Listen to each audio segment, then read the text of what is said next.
Okay, today's daf is Pesachim Lamibet. Today's also a unique day because it's 1 year to our learning. So Mazal Tov to all those who started learning a year ago or who continued learning a year ago from the beginning of the cycle. We've reached a year. It's a big it's a big milestone.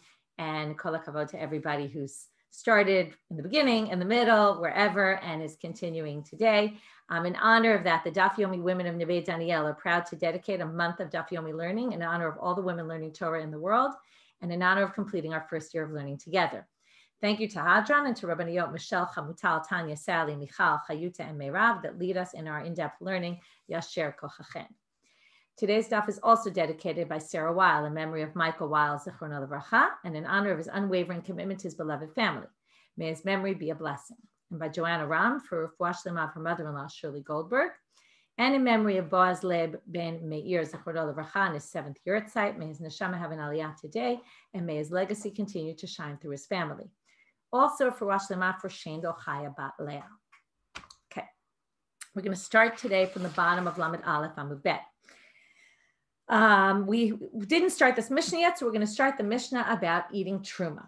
Ha'ochel trumat chametz bepesach. Now we have an issue. Somebody eats trumat chametz on Pesach. Okay, what I want to show you right now is the pasuk where this comes from. Okay, so I'm going to use share screen today. It's very helpful if you use the daf nilveh. Okay, so at the bottom of the second page, it's a long sheet today, 3 pages. The bottom of the second page. Vayikra perek kafbe pasuk yudalid ish ki ochal kodesh b'shgaga. Somebody who eats truma accidentally. Notice it says by accident, unwittingly. V'asaf chamishato alav v'natan lekohen et hakodesh. It's a bit of a weird order. You would think it would say first, you give the kohen back the value of what you took. That's the end of the verse. And you have to add an additional 5th. Okay, so that's what the kohen has to do. Now, what we're going to see in the Mishnah is, what if you ate, now when you have to return the value of the item, what's the issue? If you ate truma that was chametz on Pesach, which theoretically doesn't have any value, are you obligated to pay or not? So first we're going to see in the Mishnah distinguishes between shogeg and mezid. Now the first difference you have to understand between shogeg and mezid, if you do it unwittingly according to the verse, so you pay the value, the keren, and chomesh. But if you do it on purpose, this is just regular truma. If you eat truma of a kohen, that belongs to a kohen, you're not allowed to eat truma. You are obligated to pay. If you did it intentionally, you don't pay the chomesh. It ends up this strange thing where if you did it on purpose, you actually end up paying less, okay? Now, the reason for this is actually quite simple. The reason for this is, now sometimes this happens, I'll give you an example that's similar, Ir Miklat. Ir Miklat has 2 aspects to it, a refuge city. You kill someone accidentally, you run away to a refuge city. When you run away to this refuge city, it's, number one, it's protection for you, which is great. And it atones for the fact, right? People struggle with the fact that they accidentally killed someone, right? You can be tortured all your life for that. So this provides you with atonement for that sin. On the other hand, it's punishment because you're stuck in the city. So your punishment is what gives you atonement, though. So punishment is sometimes a positive thing. So what they're going to say here is that shgaga is different from mezid in the sense, if you do it unwittingly, the Torah gives you an opportunity to atone for what you did. And therefore, what do? So you pay the value and you add an extra 5th, and that extra 5th kind of is your atonement. If you do it on purpose, you pay just the value because it's really just you stole. So you pay back what you stole. Okay, normally when you steal, you pay back the value. Yes, there's some cases where you pay double and things like that. That's not the kind of stealing we're talking about. And then, so first of all, you're actually obligated death by the hands of God. It's called mitabi de shamayim, which is different than karet. Okay, we're going to talk about this later. There's a bit of a debate. Which is worse? It's not so clear. So you get death by the hands of God, and you don't have the opportunity to atone. So now what's difficult about this whole truma thing is, on the one hand, you're paying the value, which means it sounds like you stole. And this is really a law for dinei mamonot, right? The laws of the, what kind of financial loss you caused the kohen. On the other hand, when you do it b'shogeg, you have this element also of atonement. So comes the Mishnah, and the Mishnah determines that if you eat chametz b'Pesach, if you did it b'shogeg, you are provided the opportunity to atone, even though, in other words, you did something wrong, even though you didn't do anything wrong in the realm of financial responsibility, because you stole something that wasn't worth anything to the Kohen, because the Kohen can't do anything with the chametz. It's truma chametz. All he can do, right? It's forbidden to benefit. It's forbidden to eat. After Pesach, it's going to be the same. This is, it'll be chametz shavar alav Pesach. So there's no value at all in this. So therefore, when it comes to mezid, b'mezid, patur mitashlumim b'dmei etzim. When it comes to intentional, okay, this is one way of reading the Mishnah I'm going to tell you, because soon we're going to see a different way of reading the Mishnah. But the simple way of reading the Mishnah is, when it's shogeg, it's laws of atonement. Okay, this is, I'm going to pull up the sheet again. So the first understanding is it's kapara, it's atonement. Therefore, it has value because there's value to allow you to atone. So you pay the value of whatever you stole. In other words, again, it would have to go by not the value of what it's worth now, but what it would have been worth were it not chametz on Pesach. And b'mezid, since there's no opportunity to atone, you don't get the opportunity to atone, so you're treated like a thief. And a thief, well, there's no value. You stole nothing. If you steal something that has no value, you obviously don't have to pay anything back. And therefore, you don't have to do anything. So at first glance, it looks like you have an easier law when it comes to intentional rather than unintentional. But really what's underlying it is you have an easier law, but you really, it's kind of, I'll give you an example of the refuge city. It's a great example.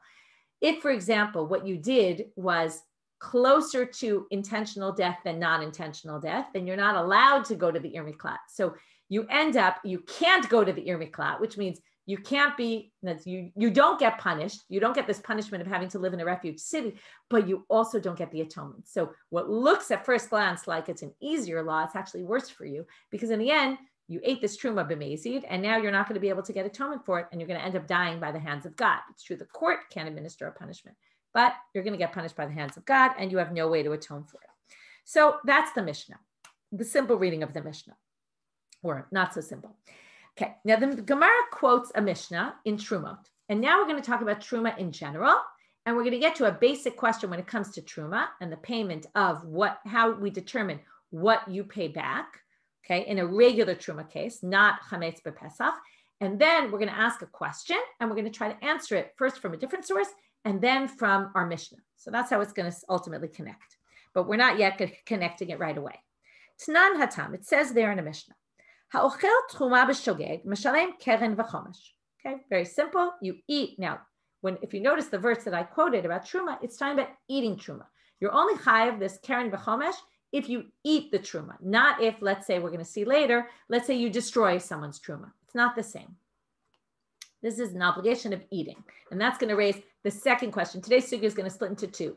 The first is this big question we're going to ask.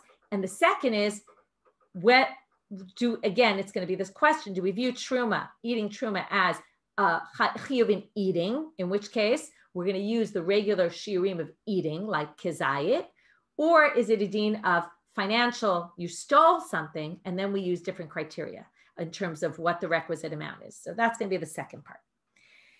So it says, if you eat truma b'shogeg, mishalem keren v'chomesh, echad ha'ochel, whether you eat, echad ha'shoter, whether you drink, echad ha'sach, okay, we're going to say achila includes not just eating, but also benefiting, right? This is just really like when we started talking about lo ya'achel. Ya'achel includes benefit, so here we're going to say benefit. Echad truma, right, but physical benefit, like for your body, okay, not necessarily like giving it to your dog, okay. Echad truma tme'ah, ve'echad truma torah, whether the truma is pure or impure, meaning even if truma is impure, you're going to have an issue, okay. Why? What happens with, you're going to have to pay. Why? Is there value to truma tme'ah? Remember, what happens if the Kohen has truma that becomes impure? What does he have to do with it? He has to burn it. Sounds like it doesn't have value, but if you remember, what did we learn? You burn it, and then what happens? You can benefit from the fire. You can cook your food on that fire. So you can get benefit, and therefore it has value, and therefore you have to pay also, even if it's truma tme'ah. Mishalem chomesh v'chumsha dechumsha. So you pay one and then the fifth, an extra fifth, and sometimes, okay, they don't really explain what this means, but sometimes, okay, Rashi kind of tells us, you could pay chumsha de chumsha, a fifth on the fifth. What does that mean? Well, one of the other things about paying truma, when you pay back the value, you don't pay in cash. Okay, you pay in produce. It has to be something that itself could be truma. And when I pay, let's say I eat an orange of a kohen, so I have to return an orange plus a fifth, and then that orange and a fifth becomes truma. So now it already has a name of truma on it because I'm basically replacing the truma that I stole, that I ate. If I were going to eat that also after I designate as truma, I'd have to pay 1 1/5 on the 1 1/5. That's what it means, chumsha de chumsha. That sometimes you could end up in a situation where you pay an extra fifth on the fifth. Okay, that's a very side point. So they ask a question on that Mishnah. Keshu mishalem, when we figure out the value, lefi midah mishalem or lefi damim mishalem. Do we go by, you ate a kilo of produce, so a pound of produce, so we're going to make you pay a pound of produce. Or do we say you ate $20 worth, you're going to have to pay $20 worth. Okay, so now they say this question isn't necessarily asked in all situations. Okay, now what's the issue? Price fluctuation. So kol hecha, right? We all know we go to the fruit store, and every day I go to the fruit store, the prices somehow change, right? They're never the same. So kol hecha de miikara shavia arba'a zuze ula basof shavia zuze. If the oranges were worth 4 zuzim in the beginning, and then in the end, when I go to pay, they're worth 1 zuz. So lo tibaylach. Obviously, nobody's going to ask the question there. It's clear. Devadai de miikara mishalem lefi dami. De lo garami gazlan. Now, what is we say? You're clearly going to have to pay according to the value. Now that the price drops so low, instead of paying a pound of oranges, you're going to have to pay 4 pounds of oranges to get up to the value of what you stole. Because even though we said, now this is an interesting thing. I said that shkaga is the world of kapara, atonement. It's atonement plus stealing. In other words, you have this added element. It's not like you didn't steal. You also are obligated for stealing. So since you stole this kilo of oranges, and the kilo is now worth 4 times less. So of course you're going to have to pay the higher amount. You're going to have to pay a lot more oranges because you're no worse than a thief. And what do we say when it comes to a thief? If you steal something and then you go to pay it back, it goes based on the price of the moment that you stole it. So if it went down in price, you're clearly going to have to pay according to the higher price of when you stole it. So that's clear. Right, this reminds us of if you exchange money, right? Or you pay something, and certainly this comes up in Israel all the time, and probably, abroad, you're not always changing currency, but here, you pay something online in dollars and it comes out in shekels, at what rate does it go by that day, right? And so it goes by the day when you bought it. Like, let's say you're getting reimbursed for something. So, and it's unclear what the dollar value is. You go by the day that it happened and not right now. But okay, I see you're asking, Julie, this is what's the next thing. But the question is, ki tibaylach, the whole question, do we go by weight or do we go by value, is asked in this case. To me, kara shavia zuzah, if it was worth a zuz in the beginning, v'levasof shavia arba'a, but now when you go to pay, it's worth 4. So we say what? Lefi midah mishalem, do you go by weight? Da amrle, griva achal, griva mishalem, because I said, look, you stole a kilo, give me back a kilo. O Dilma, lefi damim mishalem, and bezuza achil, bezuza mishalem. Or do we say, no, this goes by value. You ate this amount, right? You ate this, you stole this amount. You pay back this amount in money, right? And then you have to pay it in produce, but it would be the value. So that's really where the question's asked, because we're certainly not going to make the Kohen lose out. The question is, do we make the person who stole it maybe potentially have to pay a lot more? Because if it goes by weight, he's going to obviously pay a lot more if the prices went up than otherwise. Okay, so now, Amar Rav Yosef, Tashma. So first attempt to get to an answer. The structure I'll already tell you is we're going to bring one source to try to get to an answer. We're going to be unsuccessful. We're going to bring our Mishnah to try to get to an answer. Also, we're going to be unsuccessful. In the end, we're going to say it's a machloket Tanaim. Okay, there's a debate among Tanaim about this issue. So Rav Yosef says, Tashma. Let's learn from here. Achal grogrot v'shilem lo tmarim tavo alav bracha. If you ate figs and you pay back in dates, then tavo alav bracha, that means, oh wow, that you're a good person. Okay, no, that's a weird language. That really means that you did more than what was expected of you, right? So if you say it goes by weight, so am tulahachi tavo alav bracha. Te'achil griva de grogarot, de shavya zuza, kayav griva de tmarim, de shavya arba'a. Forget about one item changing price.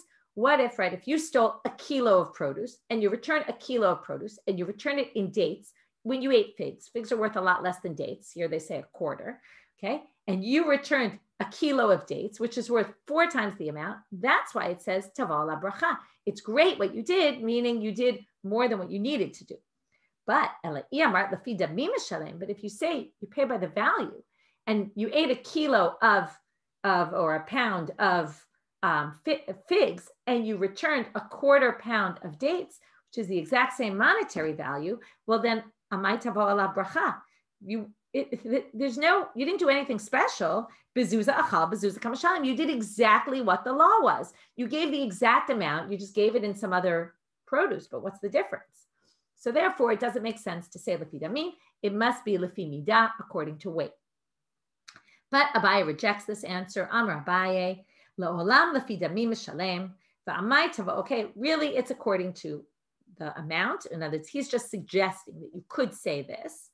Va'amay tavo ala bracha, te'achal midi de lo kafetz alei zvine. We've seen this before. He sold something that nobody really wants to buy. People don't love figs. It's hard to sell in the shuk. So even if, technically speaking, they're worth the exact same amount, we all know that there's items that sell much easier than other items. And he returned it in an item that he's going to be able to sell in a minute if he wants. So therefore, it's worth more, even though it's technically speaking by dollar value, it's worth the exact same amount of money. But things that could be worth the same amount of money, some are more valuable than others because of their easier resale value. So therefore, that source doesn't prove anything. Now we're going to try to prove it from our Mishnah. Tnan. Ha'ochel tchumat chametz bepesach, b'shogeg meshalem keren v'chomesh. This is a perfect proof. Why?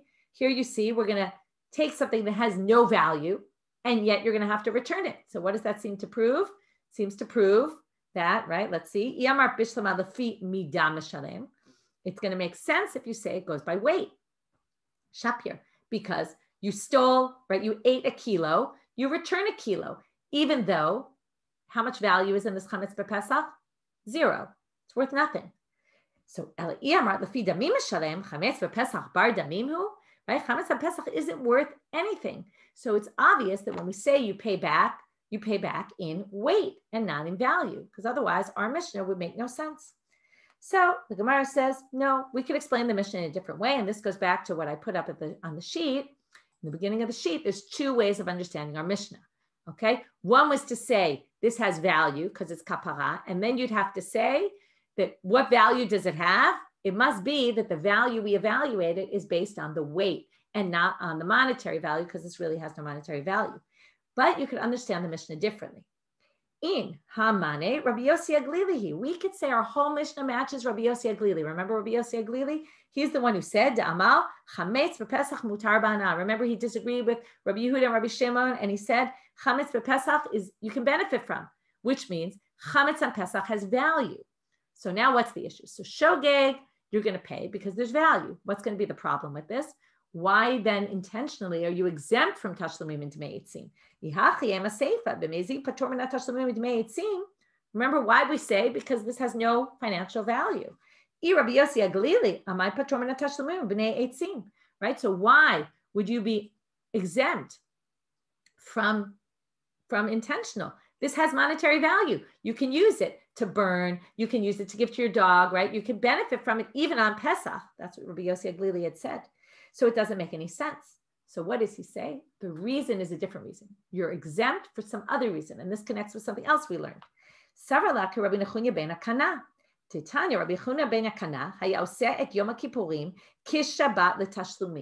does that mean? Remember, he said, if you're obligated karet for something, right, then even though the court can't give you the punishment, we still use the principle, kinle b'derabamine, which means we're going to give you, if you have one act obligated you in 2 different punishments, we're always going to give you the more severe, even if the court is not administering the punishment.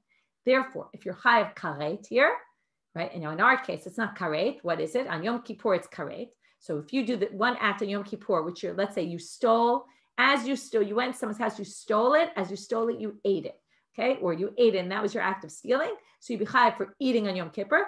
And for stealing, you won't have to pay back the value of you won't have to pay for stealing because it's kimle b'derabamine. How does that work here? Same thing. By eating b'mezid, remember what I told you, you're obligated death by the hands of God, which is like karet, which means we'd have to assume Rabbi Nechunya ben Akana would say the same thing about mita b'dei shamayim, which is death by the hands of God. And therefore, that's why you're exempt. You're exempt because of kimle. So it's a totally separate reason. Yes, it has value. It does. And that's why b'shogeg, you're obligated. But b'mezid, you're not obligated because even though it has value, you're exempt for a different reason. Kimle b'derabamine. Okay, so we tried to answer the question. We don't have an answer because the Mishnah could be explained in both ways. It could be explained as damim and it could be explained as midah, right? The first way we explained it was weight. Then the second way we explained it goes by value, and chametz on Pesach maybe does have value. Now the Gemara says, Kitanai. It's actually a machloka between Tanaim. Okay, and they will very much help you to read the chart. So I'm going to pull it up here. If you're not watching with us, try to open it from the site. Okay, what we're going to do now is bring two braitot that discuss the same idea as our Mishnah. Okay, some are from the Tosefta. The first one's from the Tosefta. We're going to learn a lot of Tosefta today. Ha'ochel tchumat chametz bepesach patur min hatashlumim umidmei etzim divrei Rabbi Akiva. Okay, this slot matches our Mishnah. Rabbi Yochanan ben Nuri mechayev. Rabbi Yochanan ben Nuri says you're obligated. So Amar though, now what we get in the Tosefta is two things that didn't appear in our Mishnah. One is another opinion, dissenting opinion. Two, we're going to have a discussion back and forth. And this is why I charted them out, because in both braitot, we're going to have the same type of machloka between two different people. We're going to have a discussion. And if you can look at the chart, you can already see the words in the discussion are almost identical, except that Rabbi Akiva goes a little longer in his last retort. And Rabbi Yochanan ben Nuri doesn't respond to the last retort. Like Rabbi Akiva gets the last word in. And in the second braita, the person who disagrees, the one who matches up to Rabbi Yochanan ben Nuri, does have a response, okay? And that's going to create a bit of a difference between the two sources. So let's read. So Rabbi Akiva says you're exempt. Rabbi Yochanan ben Nuri says you're obligated. Amar lo Rabbi Akiva, and it's going to take us a little while, but remember, why are we doing this? We want to say there's a machloka tanaim, and in the end, we're going to say the debate between Rabbi Akiva and Rabbi Yochanan ben Nuri is exactly this issue. Do you pay by weight or do you pay by value? So it says here, Amar lo Rabbi Akiva lo Rabbi Yochanan ben Nuri. By the way, when I say midah I'm calling it weight. It could also be volume. It's possible they're talking volume and not weight. I'll just put it out there. Amar lo Rabbi Akiva lo Rabbi Yochanan ben Nuri. V'chi ma hana'a yesh lo ba. Says, why do you have to pay? He doesn't benefit anything. It's chametz b'Pesach, right? This is exactly like we said in our Mishnah. Amar lo Rabbi Yochanan ben Nuri lo Rabbi Akiva. But look back at Truma Tmea, which we started with before, right? Truma that became impure, you have to pay to the Kohen, even though it's impure. That also has no value. Now remember, we said it did have value, but Rabbi Yochanan ben Nuri right now is saying it doesn't have any value. Amarlo, so Rabbi Akiva answers him exactly that. No, you can't compare. But you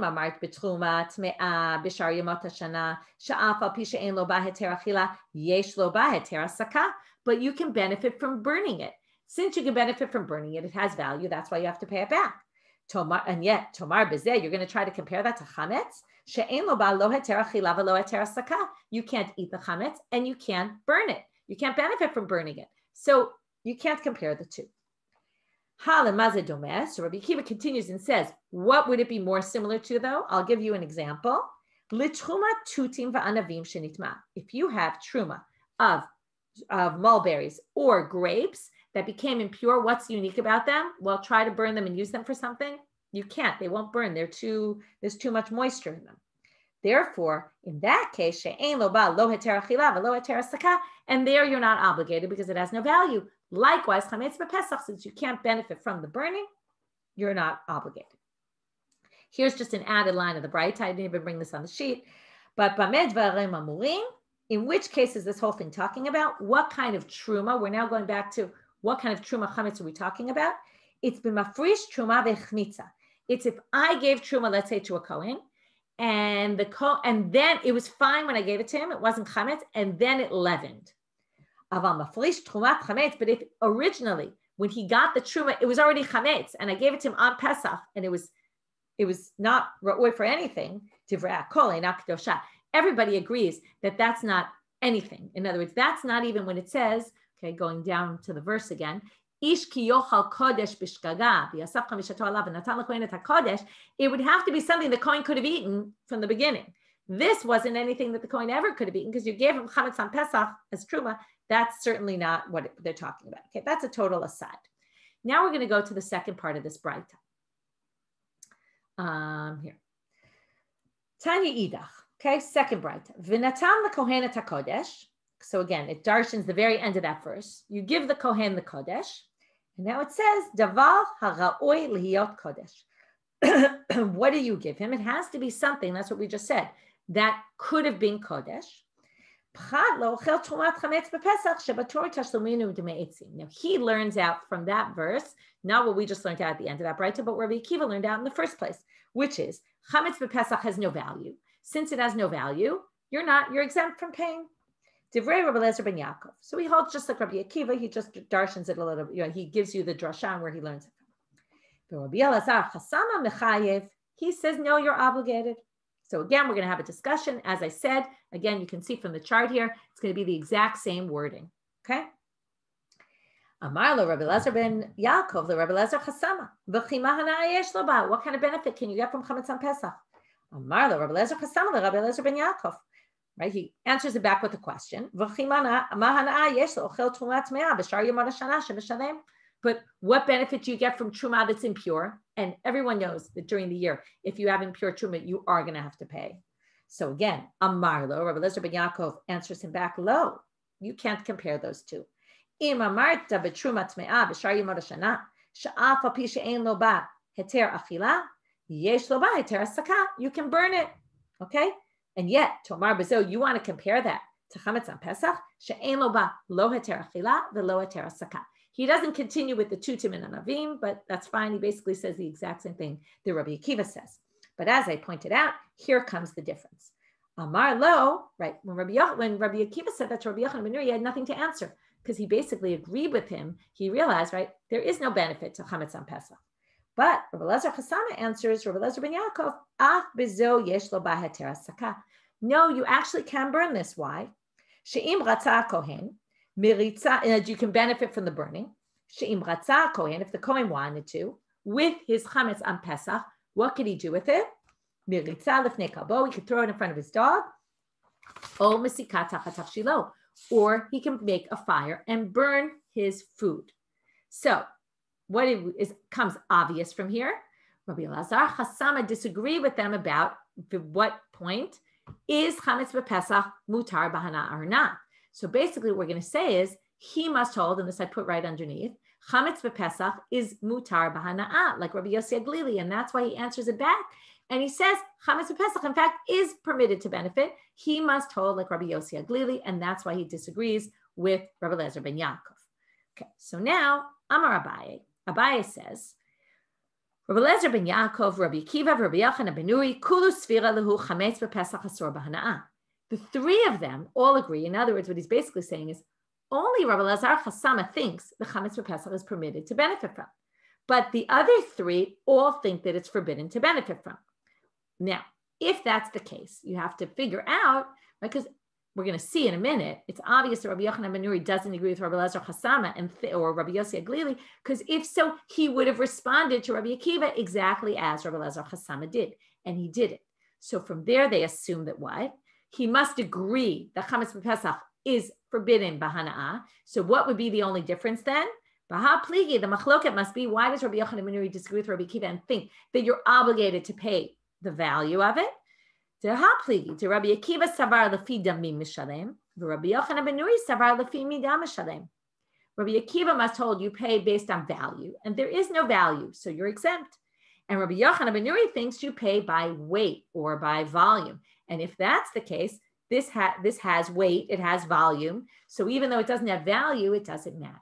And that's what they assume the machloket between them is. Okay, so there you have it. That's the machloket.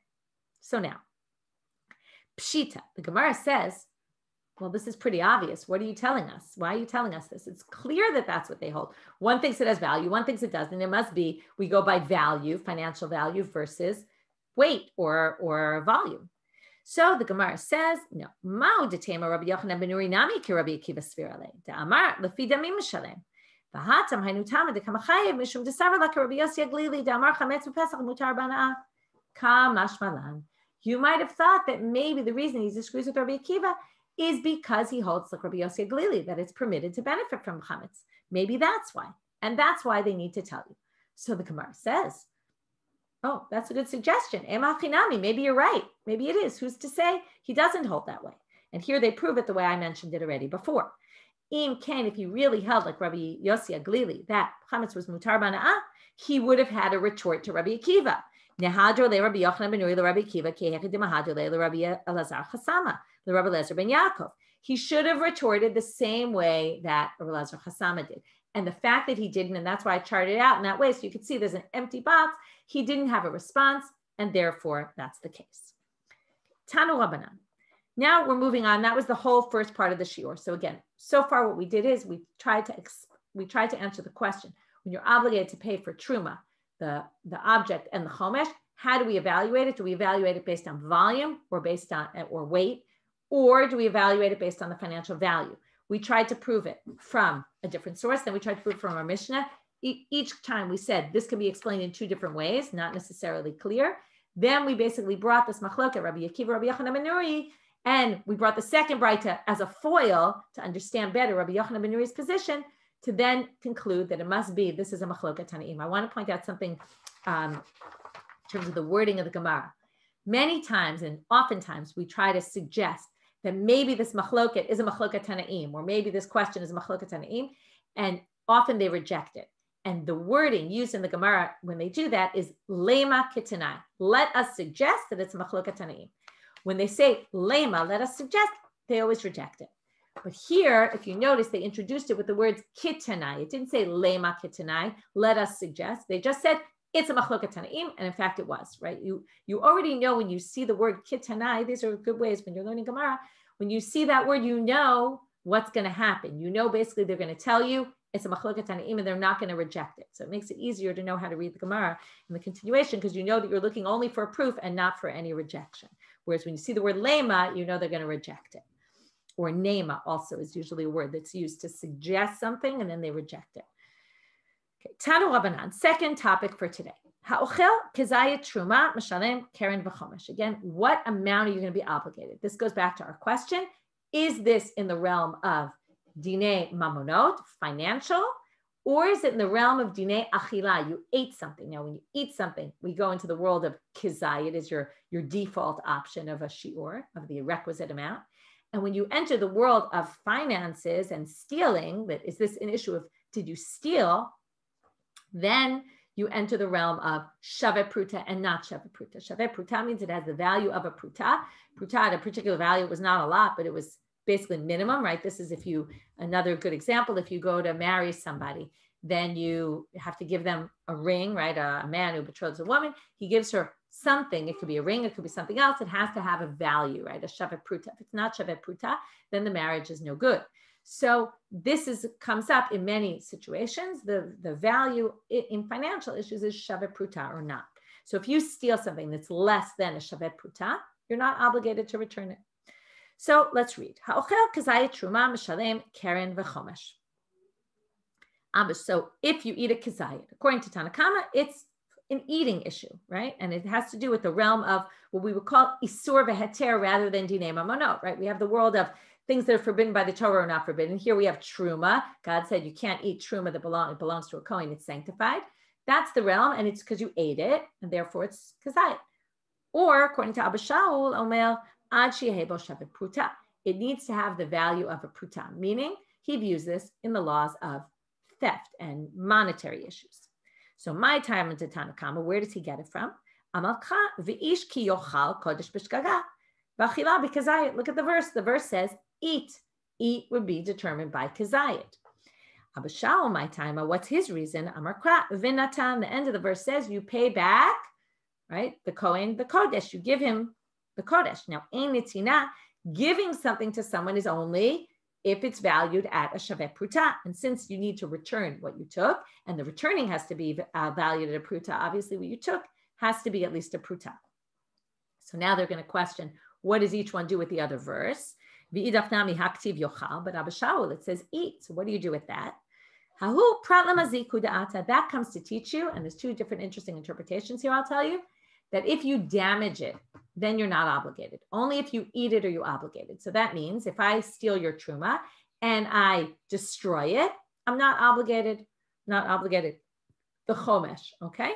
If some people say mazik means if you eat it in an inappropriate way, like we've learned about achila gasa, you shove all the food down your throat in a disgusting manner, that would be eating, like you damage your body by eating it. That's not called eating at all. This is, we talked about on Yom Kippur, potentially. One could say that if you eat achila gasa, you're not obligated on a Torah level. You can eat a ton of food and not actually be obligated on a Torah level on Yom Kippur, because we don't even call that eating, right? It's forbidden to eat. That's not eating, that's disgusting. Okay. Tanakama, by the way, right? I always like to quote this. There's an opinion that says it's always a problem how you eat 3 meals on Shabbat, especially when Shabbat is short. And one of the opinions says if you're not hungry, you're not obligated in the 3rd meal. And he says, because eating it's not a widely accepted opinion, but he says, because eating it, I believe it's Rabbeinu Ephraim, if I'm not mistaken, but he says, if you eat that, it's achila gasa. If you eat when you're not hungry, that's disgusting, and that's not called eating. So you end up being exempt from Sudash Lashit because there's no way to eat without it being gluttonous. Anyway, that's just an aside. So he says that's what he does with the word yochal, that it's only if you ate it, but not damaged it or damaged yourself while doing it, while eating, and therefore he learns nitina, it has to have a shava pruta. But Tanakama haktiv v'natan, what does he do with that? Okay, whether you read this in parentheses or not, we'll read it because it makes it more clear. In other words, what are you obligated in? Something that is ra'oi to be truma, but truma on Pesach isn't ra'oi to be truma. So, right, therefore, if you ate truma chametz, if it was chametz on Pesach, then you're not going to be obligated. Tanu Rabbanan. Now we're going to have a braita. Ha'ochel truma pachot mikazayit mishalem et hakeren ve'eno mishalem et hachomesh. So now they're going to bring this braita, which is, it's a Mishnah. It's a Mishnah in Trumot, okay? And it says here, if you eat truma pachot mikazayit mishalem et hakeren ve'eno mishalem et hachomesh. If you eat less than a kazayit, so you're not obligated. Who does this match? This clearly matches Tanakama. So the Gemara says, well, let's see. Hechidami. In other words, it only related to kazayit. It didn't relate to shava pruta. If it doesn't have shava pruta, if it doesn't have shava pruta, keren nami lo l'shalem, then you wouldn't even need to pay the keren. Okay. Therefore, they say the keren is returning what you stole. The chomesh is the extra kapara. So if it's something with a kazayit, so you might have to pay the chomesh, but it doesn't even make sense that you would pay chomesh on something that's not even worth anything, because you could have a kazayit that's just like we saw. Figs and dates could be worth something different. So maybe a fig, a kazayit, is not worth anything, but a date, a kazayit, is worth something, right? It's the size of an olive. So if it's shava pruta, you shouldn't have to pay anything. You really shouldn't be obligated. And if it has, then chomesh nami l'shalem, then you should have to pay. In other words, they're basically saying, why isn't this based on the value? So what are the answer? La'olam di'ipe shava pruta. It must have a shava pruta. Va'afilu hachi, and yet it's coming to say, even though it's worth something, in order to be obligated, it needs to be a kazayit. Now, who does that sound like? Tanakama, right? Kevan deleipe kazayit, mishalem et hakeren ve'eno mishalem et hachomesh. In other words, since it doesn't have a kazayit, but it is a shava pruta, you're going to only pay the value of the shava pruta part, but you're not going to pay the chomesh. Okay, that's the way they're explaining the Mishnah. Why you would have this case where if you eat less than the kazayit, you're paying the value, but not the chomesh. It must be the principle, right? But not the extra. It must be that it's shava pruta, and that's why you pay the keren. Otherwise, it wouldn't make sense. So Amru Rabbanan Kamei Rav Papa, Ha Deloka Abba Shaul. So the rabbis come before Rav Papa and they say, this clearly doesn't match Abba Shaul, because what did Abba Shaul say? And in a simple reading of this machloket, it sounds like Tanakama said the value is kazayit, and the minimum is kazayit, and Abba Shaul said the minimum is shava pruta, not having anything to do with kazayit, right? So this clearly says shava pruta, right? He said you have to pay chomesh if it's shava pruta, and this says if it's shava pruta, you don't pay chomesh if it doesn't have a kazayit. This says you really need it to also be a kazayit. can need both. So De'ika Abba Shaul, if you say it's like Abba Shaul, Ha'amal, didn't he say, Kevan sheyesh b'shava pruta, af agav delepe kazayit, right? He said, if it has a shava pruta, but it doesn't have a kazayit, you're still obligated chomesh, the fifth, and this says you're not. So Amar lahu Rav Papa, afilu tema Abba Shaul, I'm going to explain this Mishnah to match Abba Shaul's opinion also. How so? Abba Shaul tarte bai, he needs both. He was adding to Tanakama. Tanakama said kazayit. He said kazayit and shava pruta. Kazayit's not enough. You need kazayit and shava pruta. So now, umi bai Abba Shaul tarte. They're going to question Rav Papa. They're going to do two things. First, they're going to question Rav Papa and say, can't possibly be Abba Shaul holds both. Okay, because again, whenever they disagree, it's not clear. He was responding to Tanakama. Was he adding or saying, I totally disagree with you? So Rav Papa says he's adding. So now they're going to do two rejections. One is they're going to prove it can't be. And then they're going to say that Rav Papa himself changed his mind about thinking that Abba Shaul said both. But we're not going to actually finish that today. We're only going to get started on that. So the Gemara says, could Abba Shaul really buy Tarte, really need both? The Hatnan, it says in the, it's actually not a Mishnah. It should be Hatanya. This is in the Tosefta in Trumot. Abba Shaul omer, et sheyesh bo shava pruta chayav b'tashlumin, et she'en bo shava pruta eno chayav b'tashlumin. He says, okay, and it's not yet clear yet, because he could mean both still. But he says, if it has a shava pruta, you have to pay your Karen and Chomesh. If it doesn't, then you don't. Amru lo, they said back to him, lo amru shava pruta ela linya mi'ila bilvad, aval letruma eno chayav ad sheyehe bo kazayit. They bring up Me'ila now. What's Me'ila? Misuse of consecrated property. It's very similar to Truma. There's a few differences. Me'ila, if you misuse consecrated property, it's also accidental only, like Truma. You pay the Karen and the Chomesh. You pay the value and a fifth, very similar. One difference is Asham, you have an Asham Me'ilo. You have to bring a Korban. You don't have to bring a Korban with Truma. And the punishment might be different. There's going to be a debate we're going to see about the punishment for Me'ila, whether you get death or not. It's not clear. Truma, you definitely get death in the hands of God. So now they say when they talked about Shava Pruta, that was Me'ila. Me'ila is clearly financial issues. In other words, Dine Mamono, right? That clearly falls into that category. Aval Truma, Eino Chayav Ad Shebo Kazayit. Me'ila, by the way, you're obligated. Another big difference, and this is what they're going to say, it's not only if you eat it, it's if you use it. So therefore, it's not connected with eating. Therefore, it's clearly stealing, right? And therefore, it's a stealing issue and it's not an issue of, right? And therefore, we're going to go with Shava Pruta. But by Truma, they said it's kazayit because it's eating. That's their retort. Now, here comes the line that's going to prove. Vim ita, okay, now what did they say? Aval Truma eno chayav ad sheyebo kazayit. Truma, you're only going to be obligated if there's a kazayit. Now, if he thinks there's a kazayit and Shava Pruta, then the language doesn't work here. They seem to be saying you need to have a kazayit, and he doesn't think you need to have a kazayit. So in Ita, if you really thought you needed also a kazayit, and also, right, also the size of an olive bulk, and also it has to have the value of a coin. In Ita, kevan sheyesh bo kazayit mebaile, they should have said, since it has a kazayit, meaning the kazayit's the only thing you need. That's what they should have said. And they didn't say that. And therefore it's yufta. So therefore they reject Rav Papa's understanding. And now they're going to say, af Rav Papa hadrabe. Even Rav Papa himself changed his mind. And like I said, we're only going to start this. We're not going to get it all yet to Rav Papa. I'll just start with the Braita for a minute and then we'll stop. Ditanya. V'chat'a bishkaga. So now they're quoting this verse by Me'ila, okay, where you misuse consecrated property. It says, you did it bishkaga. They say, prat lemizid. This comes to exclude intentional, meaning, right, you don't, all the laws of Be'ila, the Karen, the Chomesh, the Korban, none of that applies if you did it intentionally. So they say, why do you need a special drasha for that? You could have learned it from a Kal V'chomer. Why? Halodinu, it's just logical. Uma shar mitzvot shechiyev behen karet, poter behen et hamezid. Other things that have karet, like chelev, dam, all those things, you bring a sin offering. And you only bring a sin offering if you accidentally ate it. Okay, if it was done unwittingly, shogeg, then you bring a korban, but you don't bring a korban if it was intentional. And those things are more severe because they have karet associated with them.